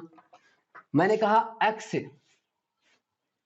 सांद्रता है, सांद्रता में परिवर्तन मान लेते हैं अपन। मैंने कहा कि यहां पर पहले आप ये बताओ कि जब भी किसी अभिक्रिया की बात करेंगे तो प्रारंभिक सांद्रता बड़ी होगी या अंतिम सांद्रता बड़ी होगी, तो कौन सी बड़ी होगी, प्रारंभिक सांद्रता। तो मैं यहां क्या लिख दूंगा कि आपके पास समाकलित वेग समीकरण कुछ इस तरीके से था, x equal to K note T था, तो बड़ी कौन होगी, ए नोट या एटी, तो कौन बड़ी होगी, ए नोट होगी। तो A note minus A T equal to क्या देगा हमारे पास, के नोट टी। यहाँ पे ए नोट क्या है, टी बराबर 0 समय पर क्रियाकारकों की सांद्रता, ए टी क्या है, टी समय पर क्रियाकारकों की सांद्रता, के नोट क्या है, शून्य कोटि विक्रिया का वेग नियतांक, और टी क्या होता है, समय। ये आपको समझ में आ गया। मैं इसको रफ कर देता हूं, एक बार ध्यान से वापस सुनना। यहां पर x क्या है हमारे पास, के नोट टी आया है ना। इस समीकरण के हिसाब से अगर मैं लिखूं कि के नोट की वैल्यू क्या है हमारे पास, कितना आएगा, K naught is equal to X upon T आ जाएगा। कितना आ जाएगा, K naught equal to X upon T. थोड़ा छोटा लिख दिया मैंने, इसको थोड़ा बड़ा लिख देता हूं। देखो मैंने यहाँ कि क्या आएगा हमारे पास, के नोट की वैल्यू आ जाएगी एक्स अपॉन टी, और के नोट क्या हमारे पास, शून्य कोटि विक्रिया का वेग नियतांक, शून्य कोटि अभिक्रिया का वेग नियतांक, ठीक है। अब देखो यहां से अगर मैं के नोट की वैल्यू फाइंड आउट करूं, कहां से, यहां से, तो यहां से अगर आप क्या निकालोगे, के नोट की वैल्यू फाइंड आउट करोगे तो कितना देगा, के नोट इक्वल टू क्या आएगा, A note minus A T divide by क्या हो जाएगा, टी। और यहाँ ए नोट क्या है, टी बराबर 0 समय पर क्रियाकारक की सांद्रता, ए टी क्या है, टी समय पर क्रियाकारक की सांद्रता, और टी क्या हो जाएगा हमारे पास, समय। तो ये दोनों के दोनों क्या है हमारे पास, इक्वल है, इन दोनों में कोई भी अंतर नहीं है। यहाँ पे आपने x लिख दिया, और x क्या है, सांद्रता में परिवर्तन हो गया, क्रियाकारकों की वह सांद्रता तो क्या होगी, उत्पाद में बदल गई, तो A note minus A T upon T. तो ये क्या होता है हमारे पास, शून्य कोटि विक्रिया का समाकलित वेग समीकरण। समझ में आ गया ना। अब एक बात छोटी सुनना, ये हमारे पास हो गया शून्य कोटि विक्रिया का समाकलित वेग समीकरण। क्या हुआ, एक तो ये हो गया हमारे पास x is equal to K note T, दूसरा क्या हुआ हमारे पास है, A note minus A T equal to K note T, ये दो हो गए, ठीक है। अब मैं पहले इसकी चर्चा कर लेता हूं, किसकी, x is equal to K note T की। तो ये हो गया x equal to K note T. अगर आपको क्या करना है, ग्राफ प्लॉट करना है, क्या करना है, ग्राफ प्लॉट करना है। तो ग्राफ प्लॉट करने का मतलब ये हो गया कि मैं अगर यहाँ पे x ले लेता हूं, ये x हो गया, और यहां क्या लेता हूं, t। x पता है मैं क्या होता है, क्रियाकारकों की वह सांद्रता जो समय के साथ क्या हो रही है, उत्पादों में बदल चुकी। कितनी सांद्रता उत्पाद में बदली, वो कौन हो गया हमारे पास, x, और यहाँ कौन है, t। तो ये कौन सा एक्सिस है, y एक्स है, और ये कौन सा एक्सिस है, x एक्स है। तो y एक्स पे कौन आ रहा है, x ले रहे हो, और x एक्स पे कौन ले रहे हो आप, t ले रहे हो। तो जो y एक्स पे आ रहा है वो कौन है, x है, और x एक्स पे कौन आ रहा है, t आ रहा है। एक बात हमेशा याद रखना, मैं आगे के नेक्स्ट वीडियो में आप जब प्रथम कोटि विक्रिया पढ़ेंगे, तो प्रथम कोटि विक्रिया में क्या करना है आपको, बहुत ग्राफ बनाने पड़ते हैं। तो ग्राफ बनाने के लिए क्या होता है, एक छोटी सी इक्वेशन होती है, आपको केवल एक छोटी सी इक्वेशन को फॉलो करना होता है, और आप आसानी से क्या कर सकते हैं, ग्राफ बना सकते हैं। अगर समझ में नहीं आएगा आपको, मान लो कि आपको ये समझ में इजीली आ जाता है, मैथ वाले जो बच्चे होते हैं उनके ग्राफ में कोई दिक्कत नहीं आती है, बायो वाले जो बच्चे होते हैं उनके ग्राफ में दिक्कत आती है।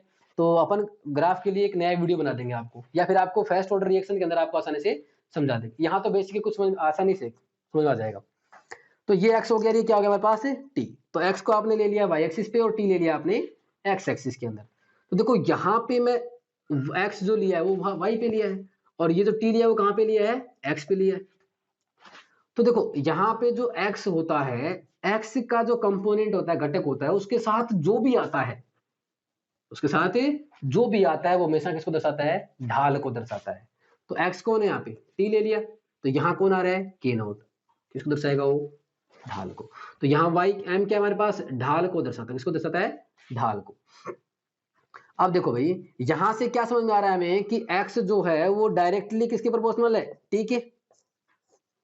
क्या समझ में आ रहा है कि x जो है वो क्या होता है, t के सीधा समानुपाती है। और अगर x t के सीधा समानुपाती है तो जब भी कोई ग्राफ बनाएंगे अपन, और कोई भी समीकरण ऐसा होगा कि y वाला घटक है और x वाले घटक के सीधा समानुपाती आ रहा है, तो बिना सोचे समझे क्या करना है, ग्राफ कहां से जाएगा, मुख्य बिंदु से जाएगा।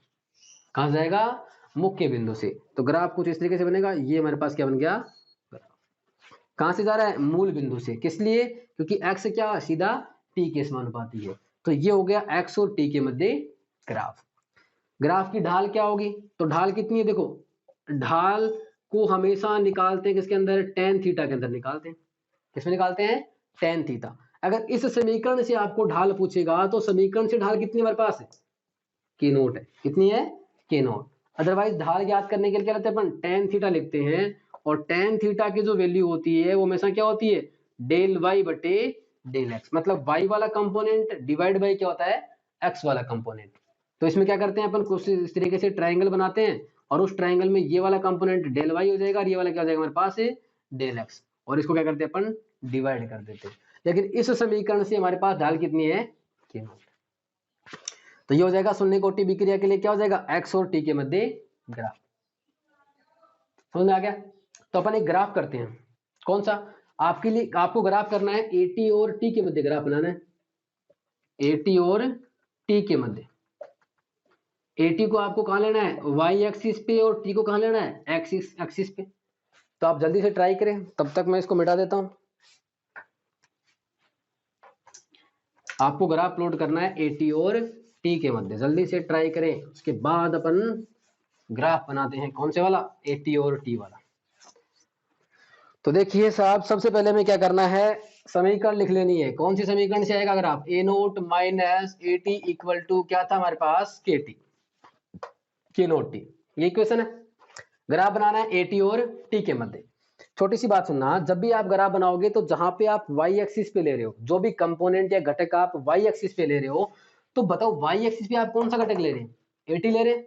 कौन सा ले रहे हैं, AT। तो आप AT को एक साइड में अकेला छोड़ दो, अकेला रखना है आपको, AT को आपको अकेले रखना है। बाकी सारे घटक क्या कर देने, दूसरी साइड कर देने। तो यहां कुछ इस तरीके से करेंगे अपन कि ये AT वाला घटक क्या करना है, आपको एक साइड रखना है। तो मैं कह देता हूं कि AT में इधर भेज देता हूं, AT इधर जाएगा तो ये प्लस में आ जाएगा, और ये वाला इधर आएगा तो ये माइनस में आ जाएगा। ये माइनस AT इधर जाएगा तो प्लस में आ जाएगा, और ये वाला प्लस है तो वो माइनस में। तो कुछ इस तरीके से बनेगा, ये जाएगा इधर AT इक्वल टू, ये क्या होगा, ए नोट, और ये प्लस में कितना जाएगा, माइनस में आ जाएगा, तो कितना हो जाएगा, के नोट टी। ये घटक किसके ऊपर है, वाई एक्स के ऊपर है। ये देखो ये वाई एक्स के ऊपर था और हमें एक्स पे क्या लेना पड़ रहा है, टी लेना पड़ रहा है। तो ये किसके वजह से हो जाएगा, ये घटक हो जाएगा इसके ऊपर है, एक्स एक्स के ऊपर हो जाएगा। और मैंने एक बात कही आपको कि भैया एक्स के साथ जो आएगा, चाहे वो कुछ भी आए, क्या दर्शाएगा भाई साहब, ढाल दर्शाएगा। जब भी आप x के साथ जो घटक देखोगे, चाहे वो कैसा भी हो, वो हमेशा किसका मान होता है, ढाल का। तो मैंने कहा x के साथ घटक आ रहा है के नोट, और के नोट क्या हो जाएगा, इसकी ढाल हो जाएगी। समझ रहे हो। देखो y एक्सिस कौन आ रहा है हमारे पास, AT आ रहा है। तो मैं इस तरीके से ग्राफ प्लॉट करूंगा, ध्यान से देखना। अपन ग्राफ वाला एक अलग से वीडियो बनाएंगे, उसमें आपको सारे के सारे ग्राफ मिल जाएंगे कैसे प्लॉट करते हैं। यहाँ पे y एक्सिस पे AT ले लिया, यहाँ पे क्या लेना मैंने, t ले लिया। अब देखो ढाल जो आ रही है, उस ढाल को देखो, ढाल के साथ चिन्ह कौन सा लगा हुआ है, माइनस वाला। इसका मतलब ढाल कैसी है, ऋणात्मक। कैसी है, ऋणात्मक। मतलब ग्राफ कहाँ आएगा, नीचे आएगा। कहाँ आएगा, नीचे। एक बात पता चल गई, ग्राफ नीचे आएगा, ऊपर से नीचे आएगा या फिर नीचे से नीचे जाएगा। अब बात करते हैं बचा हुआ भाग। तो बचा वाला भाग क्या होता है, अंतःखंड होता है। क्या होता है, अंतःखंड। और इस अंतःखंड का मान देखो कितना है, ए नोट है। यहाँ पे प्लस या माइनस क्या लगा हुआ है, कुछ नहीं लगा, मतलब क्या है, प्लस है। इसका मतलब अंतःखंड कैसा है, धनात्मक। मतलब ग्राफ कहाँ से शुरू होगा, इसके ऊपर से शुरू होगा और कहाँ आएगा, नीचे की ओर। तो कुछ इस तरीके से ग्राफ होगा हमारे पास। तो ये ग्राफ किसका होता है, ए टी और टी के मध्य। अभी भी ग्राफ पूरा नहीं हुआ, क्या बच गया, ढाल बच गया, और ढाल का मान कितना हमारे पास, माइनस के। बात समझ आ गई। तो राजस्थान बोर्ड के हिसाब से हमारे पास ये एक्स वाला ही है हमारे पास, एक्स इज इक्वल टू के टी। ये वाला भी कभी कभार पूछ लेते हैं। तो ये था हमारे पास क्या, शून्य कोटि विक्रिया के लिए समाकलित वेग समीकरण। अब शून्य कोटि विक्रिया के समाकलित वेग समीकरण के बाद हमारा जो नेक्स्ट टॉपिक होता है वो कौन सा होता है, हेडिंग डालना अर्ध आयु काल। क्या डालोगे आप, अर्ध आयु काल। और अर्ध आयु काल क्या होता है, अर्ध आयु काल को अपन लिखते हैं टी और ये लिखते हैं अपन हाफ। क्या लिखा आपने अर्ध आयु काल को, टी हाफ। तो अब अपन पढ़ेंगे अर्ध आयु काल। आप एक बार नाम को पढ़िए आसानी से, इस नाम का मतलब क्या होगा, अर्ध आयु काल क्या हो सकता है, इस नाम से आपको क्या समझ में आ रहा है। हाँ भी बताइए, शून्य अर्ध आयु काल क्या होगा, शून्य कोटि विक्रिया का। हमने कहा कि अर्ध आयु काल को अपन डिनोट कैसे करते हैं, टी हाफ से करते हैं, टी और यहाँ पे क्या लगा दिया हमने, हाफ। तो अर्ध आयु काल आपको क्या बता रहा है, मैंने कहा कि आप सबसे पहले जो नाम दे रखा है उसको समझो। अर्ध का मतलब क्या हो गया, आधा। आयु का मतलब क्या होगा, आयु काल का मतलब क्या हो गया, समय। तो आधा होने में लगने वाला समय। और जब किसी विक्रिया की बात करते हो आधा कौन होगा भाई साहब, या तो क्रिया कारक की सांद्रता होगी ना।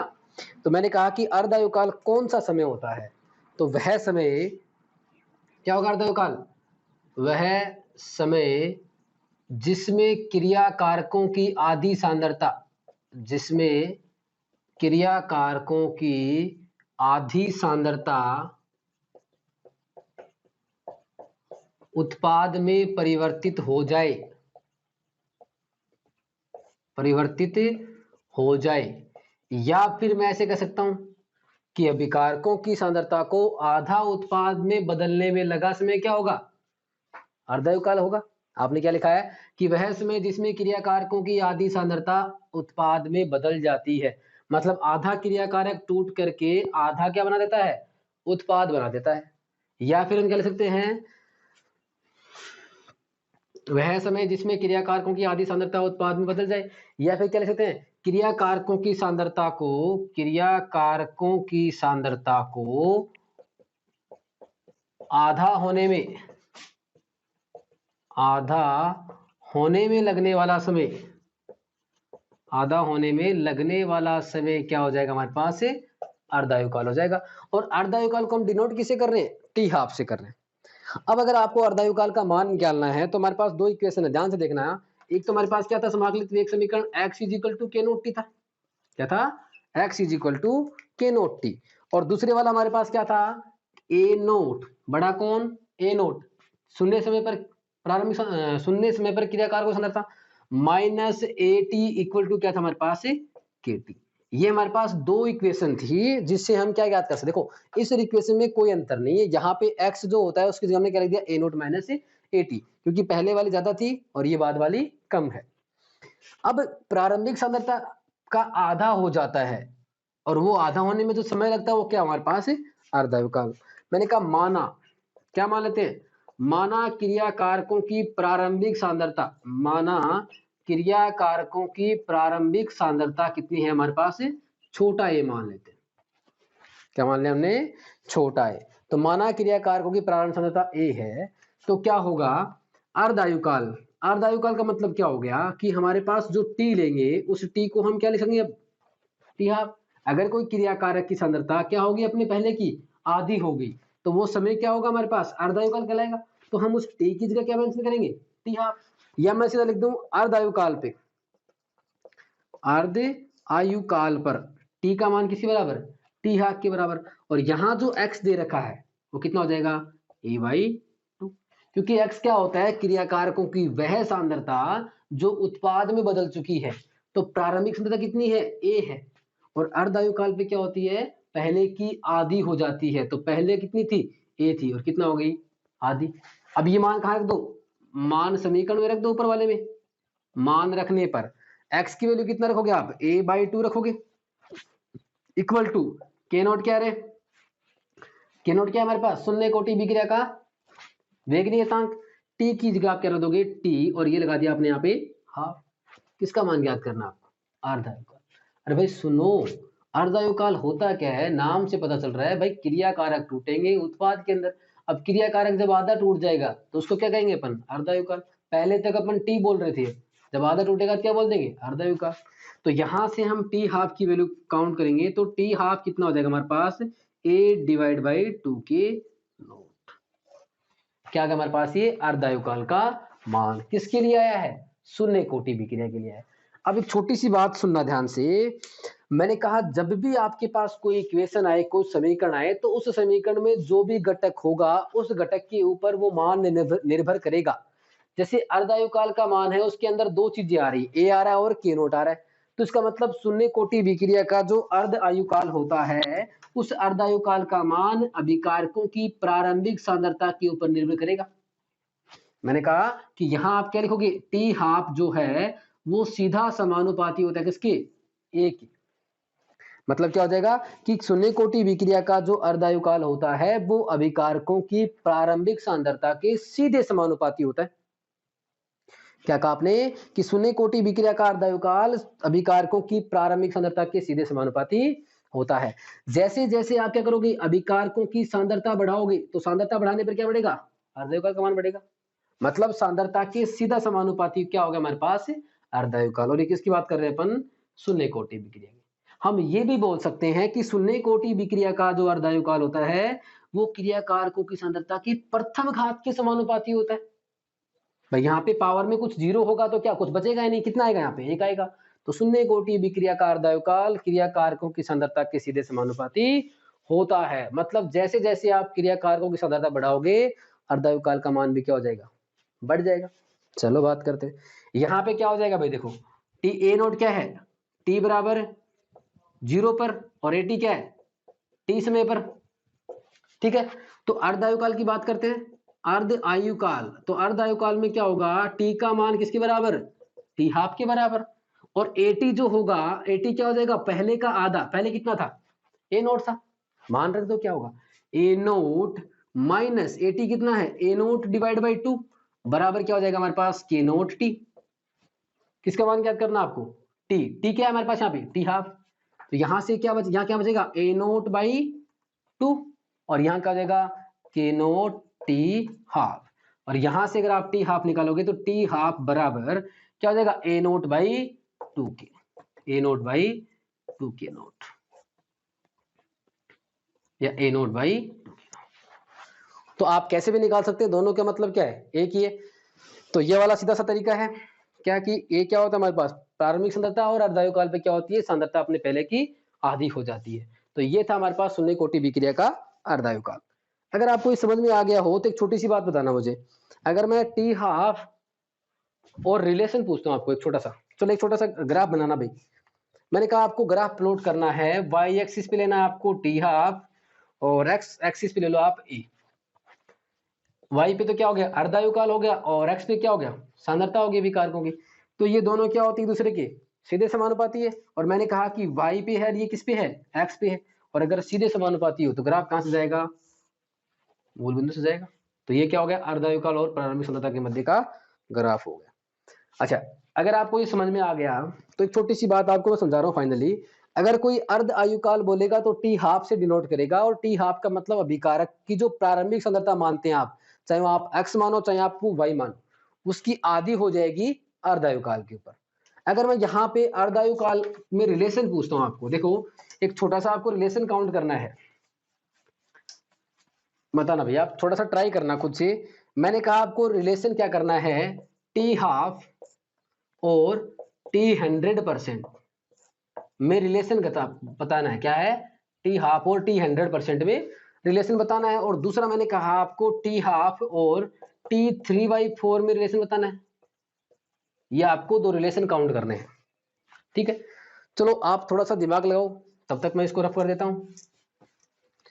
दिमाग लगाओ कि आपको टी हाफ और टी 100% में रिलेशन कैसे मिलेगा। शुरुआत करें, सुनना। ये ए अभिकारक है, चला गया किसके अंदर, उत्पाद के अंदर। टी बराबर 0 में अभिकारक की प्रारंभिक सांद्रता कितनी मान लेते हैं अपन, ए मान लेते हैं, कुछ उत्पाद बनेगा नहीं विक्रिया प्रारंभ में। अब टी समय पर क्या होगा, टी समय पर ए में से कितना चला गया, एक्स चला गया, ये कितना बचेगा हमारे पास, x बचेगा। कुछ ऐसा ही तो होता है हमारे पास। अब ये कह रहा है कि t हाफ के ऊपर, अगर मैं यहाँ पे मेंशन करूं कि t हाफ पर क्या होगा, तो t हाफ पर कितना होगा, a कितना बचेगा यहाँ पे, a/2 बचेगा, और कितना चला गया आगे, a/2 चला गया। लेकिन अगर मैं t 100% की बात करूंगा तो t 100% का मतलब क्या होता है, 100% हो गया, पूरा हो गया। 100 का मतलब क्या हो गया, पूरा हो गया। भाई पूरा कैसे हो गया, जो a था वो अब a नहीं रहा, कहां चला गया, उत्पाद के अंदर। तो यहाँ कितना बचेगा, कुछ नहीं बचेगा, और यहाँ क्या बचेगा हमारे पास, पूरा का पूरा a। मतलब 100% के ऊपर पूरी की पूरी जो सांद्रता होती है विकारक की, वो किस में बदल जाती है, उत्पाद के अंदर बदल जाती है। तो यहाँ आपको रिलेशन फाइंड आउट करना है टी हाफ और टी 100% में। तो भाई साहब जब भी आपको रिलेशन फाइंड आउट करना हो तो सोचना ही नहीं है, बस दो इक्वेशन बना दो, एक में दूसरे का भाग लगा दो, अपने आप रिलेशन आ जाएगा। तो टी हाफ की इक्वेशन पता है हमें कितना था, a/2 के नोट, ये समीकरण नंबर फर्स्ट होगी हमारे पास। अगर आप बात करेंगे टी 100% की तो फाइंड आउट कर लो, हमारे पास क्या था, x equal to K note T.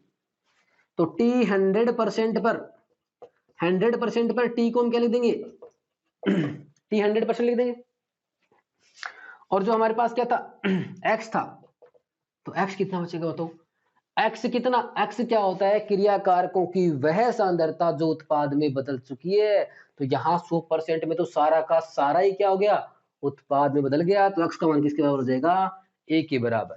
मान रखेंगे तो मान रखने पर x का मान रखो a is equal to K note, और t कितना हो गया, t 100%। तो यहां से t 100% का मान कितना आया, a/k0 आया। कितना आया, a/k0। समीकरण नंबर कौन सा बनाया, 2 बनाया। क्या करना है, समीकरण बनाओ और भाग लगाओ। किया क्या अपन ने अभी तक, भाग लगाओ समीकरण बनाओ बस। अब समीकरण 2 में 1 का भाग लगा दो या 1 में 2 का भाग लगा दो, कोई फर्क नहीं पड़ता। हमें आदत किसकी लगी है, समीकरण 2 में 1 की भाग लगाने की, चलो लगा दो। समीकरण 2 में भाग लगाया 1 का, 2 कितना है, t 100% डिवाइड बाई 1 में कितना, इधर t हाफ इक्वल टू, तो टी सेकंड वाला क्या है, a/2 के नोट लिख दूं मैं यहाँ पे, के नोट, a/ कितना है, के नोट। और ये कितना है फर्स्ट वाला, a/2 के नोट। तो नीचे फर्स्ट वाला है a/2 के नोट, a से a गया, के नोट से के नोट गया। क्या आएगा हमारे पास, यहाँ देखना आप ध्यान से, क्या आएगा हमारे पास, t 100% इक्वल टू क्या हो जाएगा, 2 इंटू टी हाफ। तो ये आ गया हमारे पास t 100% equal to 2 into T half. मतलब क्या पता चल रहा है आपको कि किसी भी शून्य कोटि विक्रिया को 100% पूरा होने में जो लगा समय है वो 50% पूरा होने का क्या होता है, दुगुना होता है। तो t 100% और t 50% में रिलेशन क्या होता है, t 100% जो होता है वो बराबर होता है 2 गुना t हाफ, या t 50% के बराबर होता है। तो ये हमारे पास आ गया रिलेशन। समझ में तो आ गया होगा, और आ गया होगा तो दूसरे वाला ट्राई कीजिए आप, देखिए जल्दी से क्या है, टी हाफ और टी 3/4 में। तो टी हाफ का रिलेशन आपको पता है ये वाला है। अब टी 3/4 देख लो आप जल्दी से, आपको बता देते हैं क्या करना है आपको, टी 3/4। तो क्या होगा, टी 3/4 ज्ञात करना है। बताओ देखिए फॉर्मूला क्या हमारे पास, x इजिकल टू क्या, के नॉट टी। तो टी 3/4 पे हम टी क्या लिख देंगे, टी इक्वल टू क्या लिख देंगे, टी 3/4 लिख देंगे। और x जो होगा वो कितना होगा, तो 3/4% हो गया, मतलब कितना देखो 3/4, तो 3/4% कितना आ रहा है, 75%। मतलब अभिक्रिया को 75% होने में कितना टाइम लगेगा, तो 75 का मतलब कितना हो गया, 75% हिस्सा कहां जा चुका है, आगे जा चुका है। तो x कितना हो गया, 75% वाला हिस्सा कितना हो गया, 3a/4। तो यहाँ पे x कितना हो जाएगा, 3a/4। मान रखेंगे तो x का मान कितना हो जाएगा, 3a/4 equal to K note into T का मान कितना लिख देंगे अपन, t 3/4। और यहां से t 3/4 का मान निकालेंगे तो कितना आ जाएगा, 3a/4 के नोट। समीकरण नंबर 2 हो जाएगा।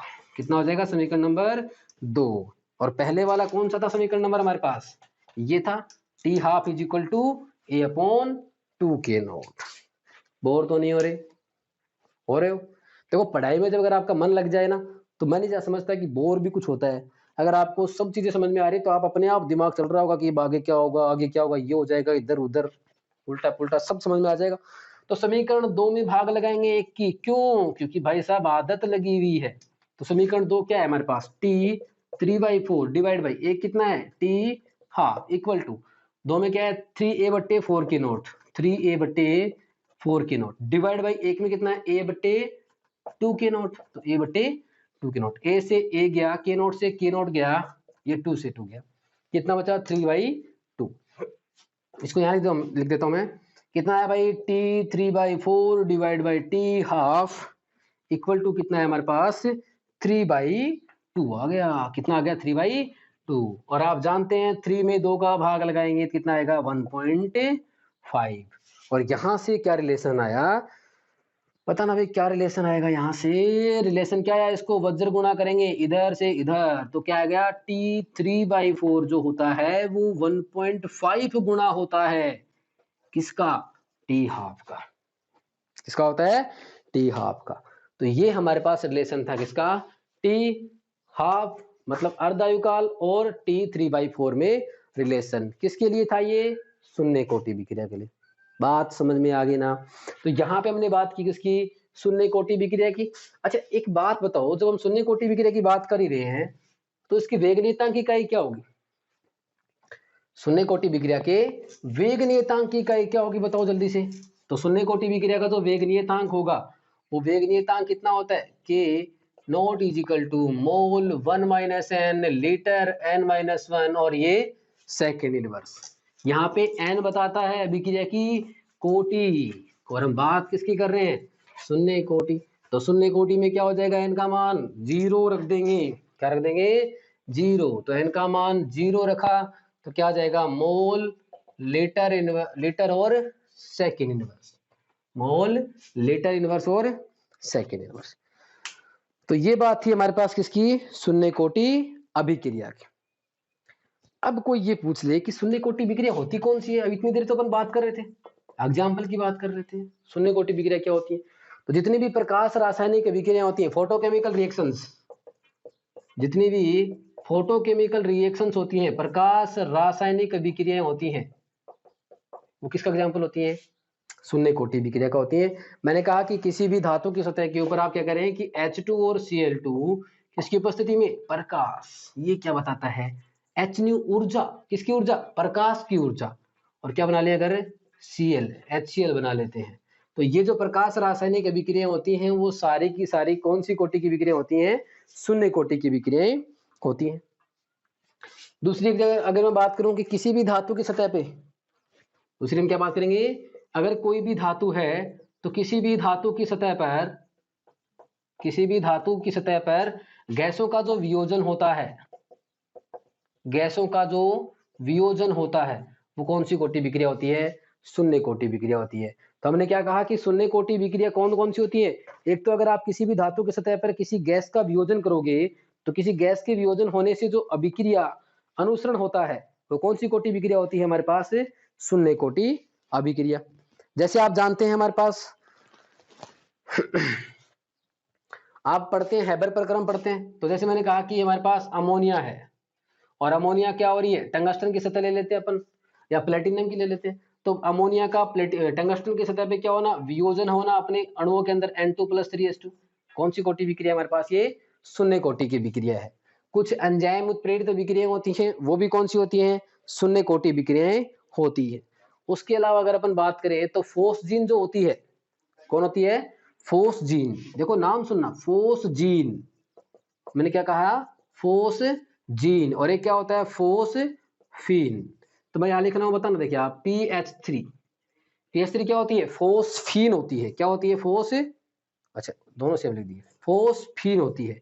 तो फोस्फीन अगर मोलिब्डेनम की उपस्थिति में क्या होती है, वियोजित होती है, तो क्या होता है हमारे पास, वो क्या होता है हमारे पास, वो शून्य कोटि विक्रिया का उदाहरण होती है। तो ध्यान क्या रखेंगे, शून्य कोटि विक्रिया के उदाहरण कौन कौन से होते हैं, जितनी भी प्रकाश रासायनिक विक्रिया होती हैं वो शून्य कोटि विक्रिया का अनुसरण करती हैं। किसी भी धातु की सतह पर अगर किसी गैस का वियोजन हो रहा है तो वो कौन सी विक्रिया होती है, शून्य कोटि विक्रिया होती है।